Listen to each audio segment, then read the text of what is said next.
Okay, Dale Little here. I want to show you a little bit about maybe a beginner learning to get a good sight picture with a pistol. And of course, if you can get a good sight picture with a pistol, you can do it with a rifle. Before we get started, though, I don't know if this is something required by law or sometimes it gets almost ridiculous to have to keep doing it, but we do want to stay safe. Make sure before you start doing anything like this, the firearm is empty, and so we've got this one.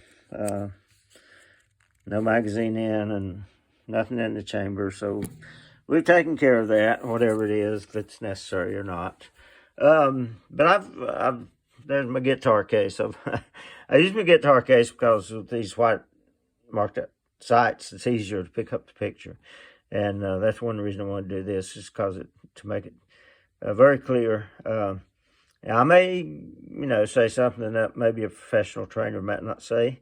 As far as how to get your sight picture, I can see a couple of ways, and I'd say whatever comes more comfortable and more natural to you.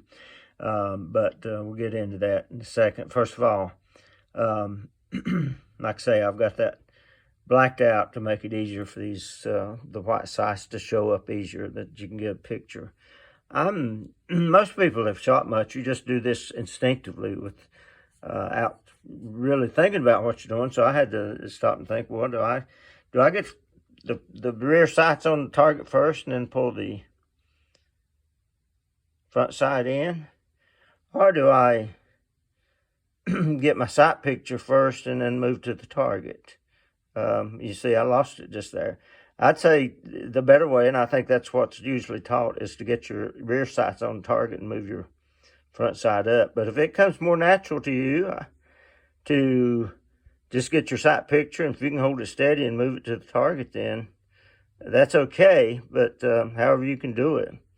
But, I want you to know that probably for most people it's going to be to get your rear sight on the target and then move your front sight to feel that picture. And get down here a little bit closer. And you'll see this is what you want to see as far as your sight picture. Now, I'm not on target. I'm just showing how to get your sights aligned, that the top of your front sight should be even with the top of your rear sights with this type of sight.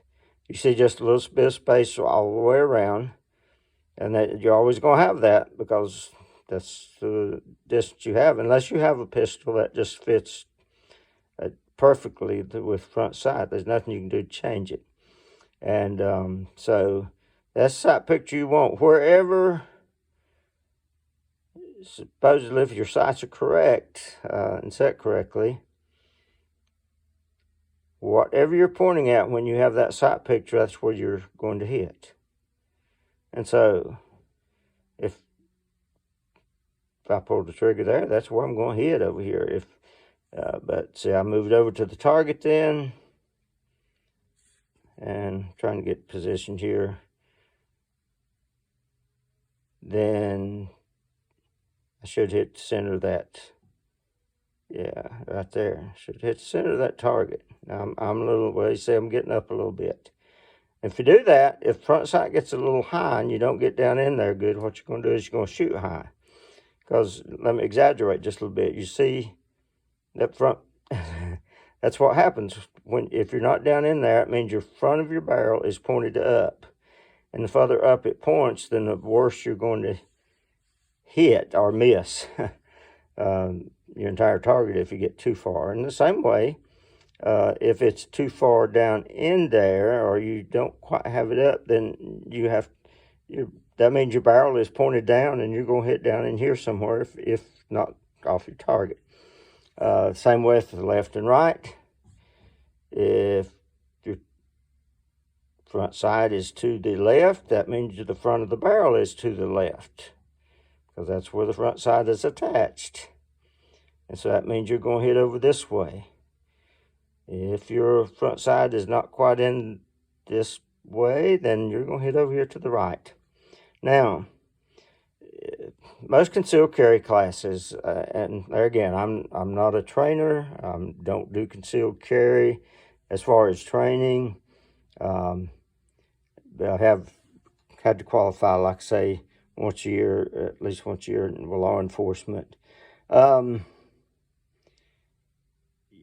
This is not the target.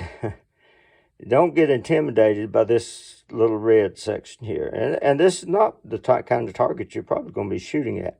You're more than likely going to be shooting with possibly a silhouette target the size of a person.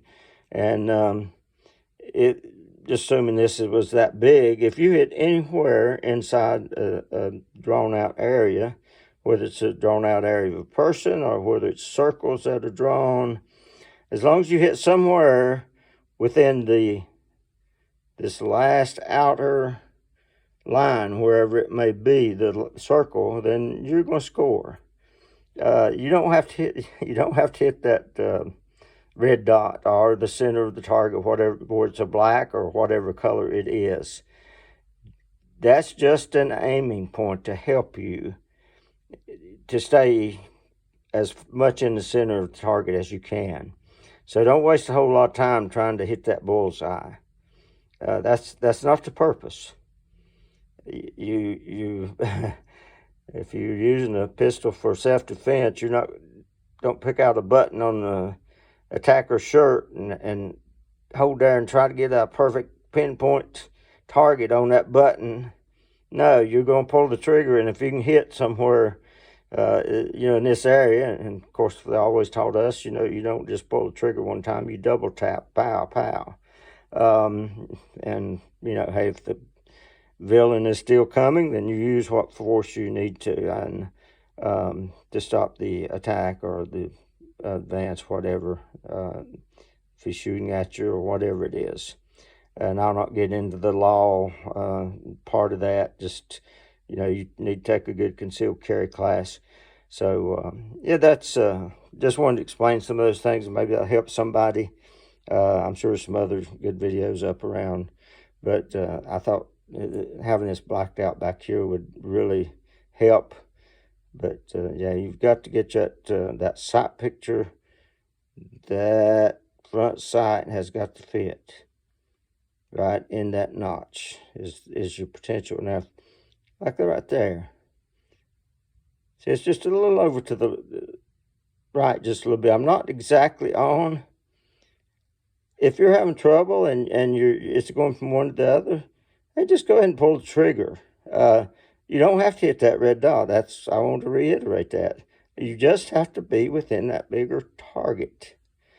So don't worry about hitting the bullseye. Forget it. Just aim. That's your aiming point.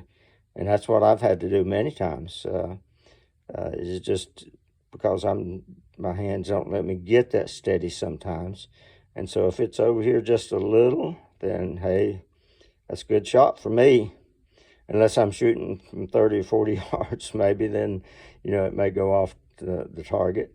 But anywhere close. But if you can get your close-up shots all in, then the furthest distance shots, you could miss all of those and still, have enough in to not have any problem getting your passing your course. So if I find out any different, I'm getting ready to take one here before too long. And my Romanian friends don't understand a lot of this. I love shooting. Like I said, I can't afford to do it like some people do. And shooting hundreds and thousands of rounds, through a pistol. And so it's something that I do enjoy, though. And just like some people love playing golf, some people love playing tennis, some people love bowling and other things. I just love shooting. I've always loved doing that. But like I say, I've never had the money to spend a lot on it. But I've been shooting since I was a very young age. And so you learn over time, but I can still learn also. Okay, that's enough of that. Just wanted to help maybe someone out a little bit with getting a proper sight picture.